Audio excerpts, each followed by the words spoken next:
In February of 1957, Italian movie fans filled theaters to see, for the first time, Godzilla, King of the Monsters, or as they called it, Godzilla, Il Re dei Mostri. Among those moviegoers was a young boy named Luigi Cozzi. As Luigi sat there watching the giant lizard tear apart the city, he began to fall in love with cinema. Little did that child know, he would one day be responsible for one of the most notorious, most bizarre Godzilla films ever created. A Godzilla that comes with a funky new soundtrack, a bizarre, surreal colorization process, and real footage from World War II. Dead bodies and all. A film with a backstory that's perhaps more fascinating than the movie itself, forever linking that giant lizard to some of my favorites in Italian horror. So for today, let's take a look at Italian Godzilla, or Cozzilla.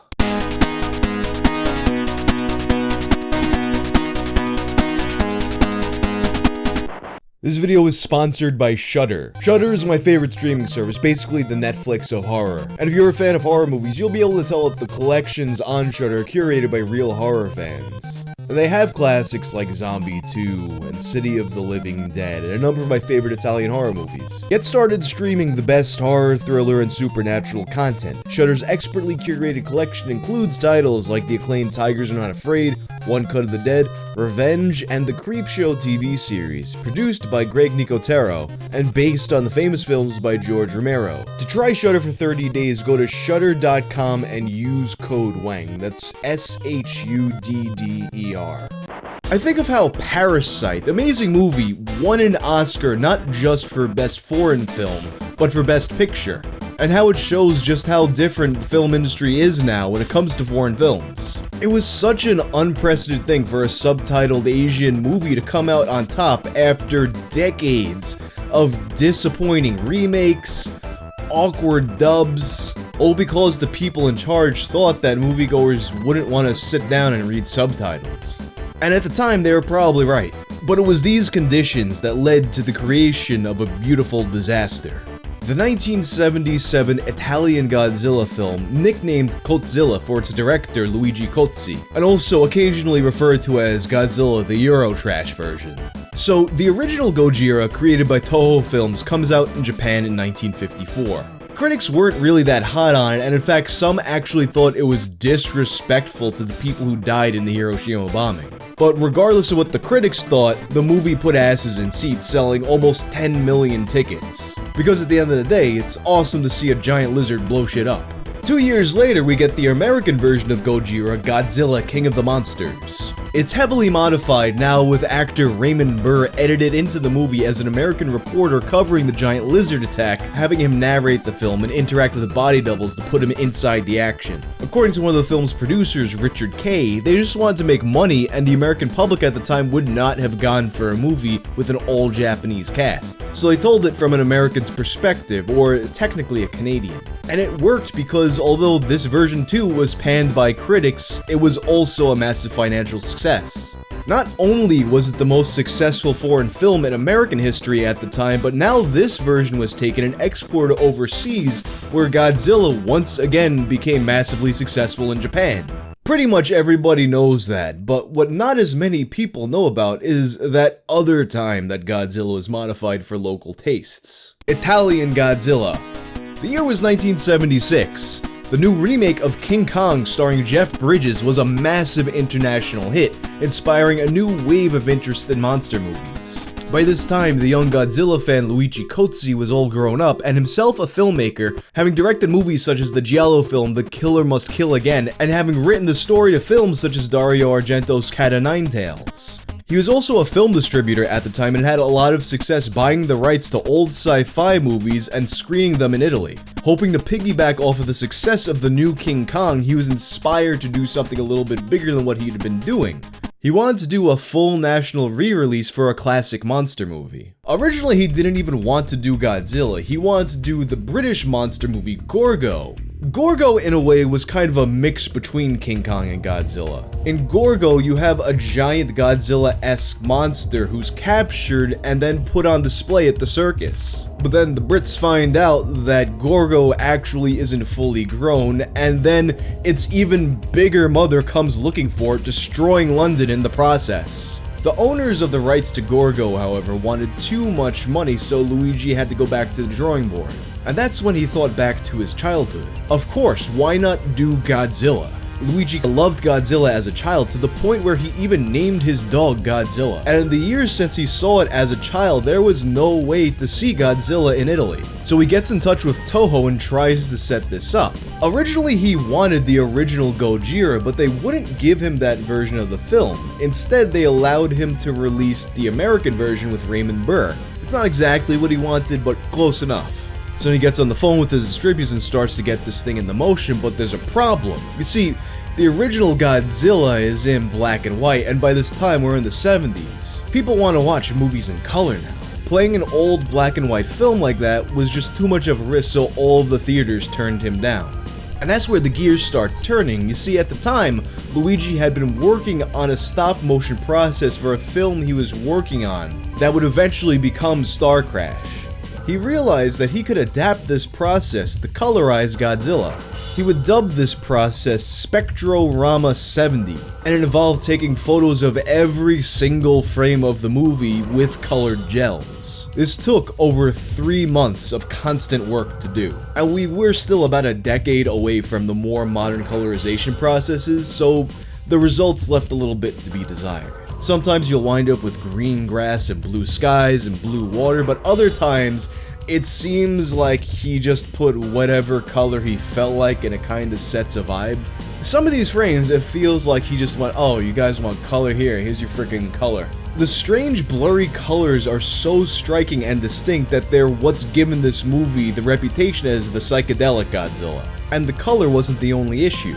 In an interview with Sci-Fi Japan, Cozzi explained that while Godzilla was an hour and 20 minutes long, the standard film in Italy at the time was at least an hour and 30 minutes.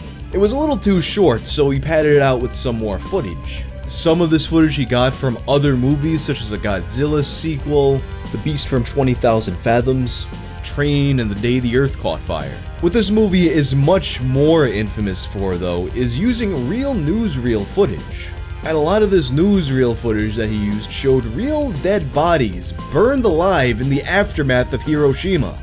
I can't help but think back to the original Japanese critics from the 50s who thought regular Godzilla was disrespectful, if only they knew. He said that this was to appeal to the more violent tastes of the movie-going audience at the time, and if you look to his peers, he's 100% right with that. And these scenes definitely do make Godzilla seem so much darker and creepier. Even with the wacky colorization, I imagine it might not have felt that way if I didn't go into the movie knowing that these were real dead bodies, but even so, he still cuts in so many of them and lingers on them for so long that it just feels so much darker. And it wasn't just the footage that he updated to modern tastes. He'd also done this with the soundtrack, which was actually how I found out about this movie to begin with. See, I'm a big fan of Italian horror movies, and one of my favorite things about them is the soundtracks. And when I talk about Italian horror movie soundtracks, the first place everyone's mind goes is Goblin, who made the Dawn of the Dead soundtrack, and a lot of other classics like Suspiria and Profondo Rosso. Great band, and I was fortunate enough to be able to see them live a few times. But when it comes to Italian horror, there actually are a lot of other great composers in the mix, one of my favorite being Fabio Frizzi. You might be familiar with his work from a lot of Fulci movies, including the theme from Zombie 2. A few years later, Fulci releases City of the Living Dead, which has a theme song that sounds very similar to the Zombie 2 theme and is also made by Frizzi. They're virtually the same song with the notes shifted around, and I can't show it to you because it'll get claimed on YouTube, but trust me on this. So a few weeks before I start working on this video, I'm shown the theme from Cozzilla, and I'm taken aback by how similar this theme is to the Zombie 2 theme. Seriously, check this out.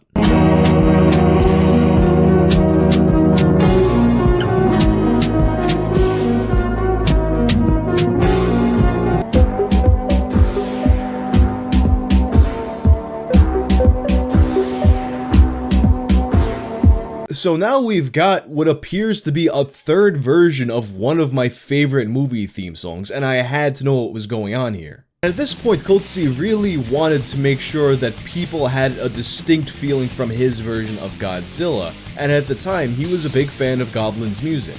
He wanted a soundtrack for this movie that resembled their work. so we hired composer Vincent Tempera to make the soundtrack for this film. And this work resulted in a collaborative project between Tempera and fellow composers Franco Bixio and Fabio Frizzi named Magnetic Systems. This track itself is a reimagination of the song Prayer for Peace from the original Gojira soundtrack. In going on to reference this song 2 times in his future work, Fabio Frizzi forever linked Godzilla with the goriest of Italian horror movies. And much like with his colorization process, Cozzi also came up with a new process for the audio in this movie, something he entitled Future Sound. It was based on Universal's Sensurround system and entailed an 8-track magnetic soundtrack with giant speakers on the floors that would make the room shake for Godzilla's stomps and roars. And this whole thing comes together for what is undoubtedly the most unique audio-visual Godzilla experience ever conceived. I don't think anybody would call this the definitive version of Godzilla, but it's definitely something alright. This is basically the Homer Simpson's car of Godzilla movies. The perfect movie to be paired with your substance of choice. And the thing of it is, for the longest time, it was virtually impossible to see this movie. It would occasionally air on Italian television, but there was never a proper home release for it anywhere. In fact, Toho Films has never acknowledged that this version of the film exists. It was virtually unknown outside of Italy until 1999, when the book Japan's Favorite Monstar was released. After the book came out, interest in seeing this film increased among Godzilla fans, and there were some VHS copies that circulated. Eventually in 2007, one of these copies found its way onto Google Video. It was extremely low quality and was missing the ending, but at that point people just assumed that this was the only version anyone was ever going to get. It wasn't until a decade later, in 2017, that rumors began to circulate that there was a 35mm print of the Cozzilla film that had emerged. And on October 23rd, public access television personality and film archivist Gino Cuddy confirmed the rumors. In a post on the Classic Horror Film Board, he wrote that 3 months earlier he'd been in touch with an Italian film collector who provided him with a much higher quality video file than the one that had been circulating online all those years. A version that included the ending. In the post, he mentions that he took it upon himself to perform an amateur restoration, as some of the shots were a bit faded, and the soundtrack was mono despite having been made with a special stereo process. And if you're interested, Gino's restoration can be viewed for free on the Internet Archive.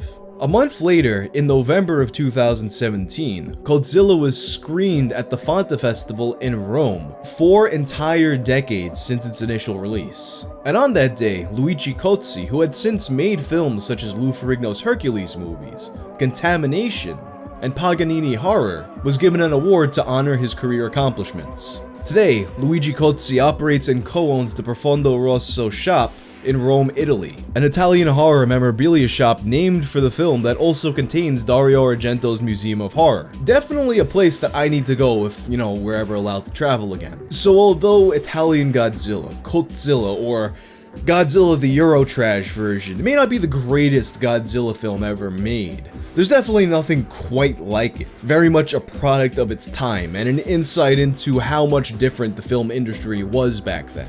But anyway, that's all for now. If you like this video, you should check out my video about the Wizard of Gore. I'm out.